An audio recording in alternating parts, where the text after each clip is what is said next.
Israel ने Gaza में राहत सामग्री ले जा रहे एक जहाज को जब्त कर लिया और उसमें सवार सामाजिक कार्यकर्ता ग्रेटा थनबर्ग और दूसरे लोगों को हिरासत में ले लिया।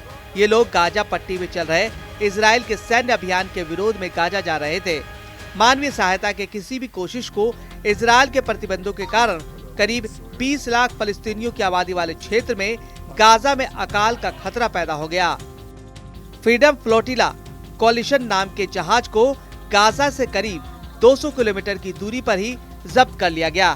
फ्रीडम फ्लोटिला कोलिशन ने आरोप लगाया कि सामाजिक कार्यकर्ता जब क्षेत्र में बेहद जरूरतमंद लोगों तक सहायता सामग्री पहुंचाने की कोशिश कर रहे थे, तब इजरायली सेना ने उनको किडनैप कर लिया और जहाज पर अवैध रूप से कब्जा कर लिया। वहीं इजराइल ने इसे हथकंडा बताया और एक्स पर एक पोस्ट के जरिए इसे सेलिब्रिटी लोगों का सेल्फ गोल बताया जो सुरक्षित रूप से इजराइल के तट पर पहुंच रहा है। इजराइल ने यह भी बताया कि यात्री अपने अपने देश लौट जाएंगे और गाजा में सहायता सिस्टम के जरिए ही पहुंचेगा।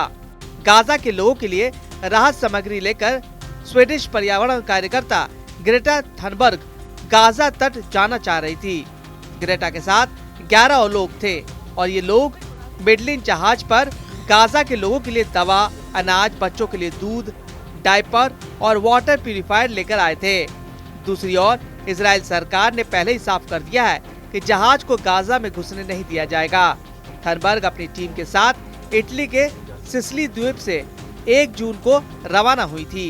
ग्रेटा ने रवाना होने से पहले बयान दिया था, अगर इंसानियत में अब भी उम्मीद बची है तो हमें फलस्तीन के लिए आवाज उठानी होगी। यह मिशन मुश्किल और खतरनाक भी हो सकता है, लेकिन गाजा में जो हो रहा है उस पर चुप रहना उससे भी ज्यादा बुरा होगा। इजराइल ने 2 मार्च से गाजा में राहत सामग्री की एंट्री पर पूरी तरह रोक लगा रखी है, जिससे वहां 23 लाख लोगों में 93% भूखमरी का सामना कर रहे हैं। मेडलिन जहाज का मकसद इन लोगों तक राहत सामग्री पहुंचाना है। शुरू में इजराइल इस जहाज को गाजा में डॉक करने की अनुमति देने के लिए विचार कर रहा था, बशर्ते कि ये सुरक्षा के लिए कोई खतरा न बने। लेकिन इजराइल की सरकार ब्रॉडकास्टर कैन के मुताबिक सरकार ने बाद में अपना फैसला बदल लिया। इजराइल का ये कहना है कि अगर एक बार मेडलिन जैसे जहाज को मंजूरी दे दी गई तो आगे चलकर इस तरह की कोशिशों को बढ़ावा मिलेगा। इससे इजराइल के समुद्री प्रतिबंध कमजोर पड़ सकते हैं और अंतर्राष्ट्रीय दबाव भी बढ़ सकता है। इससे पहले भी एफसीसी के कैनसाइंस नाम के जहाज ने मई 2025 में गाजा तक पहुंचने की कोशिश की थी, लेकिन इजराइल ने इसे परमिशन नहीं दी।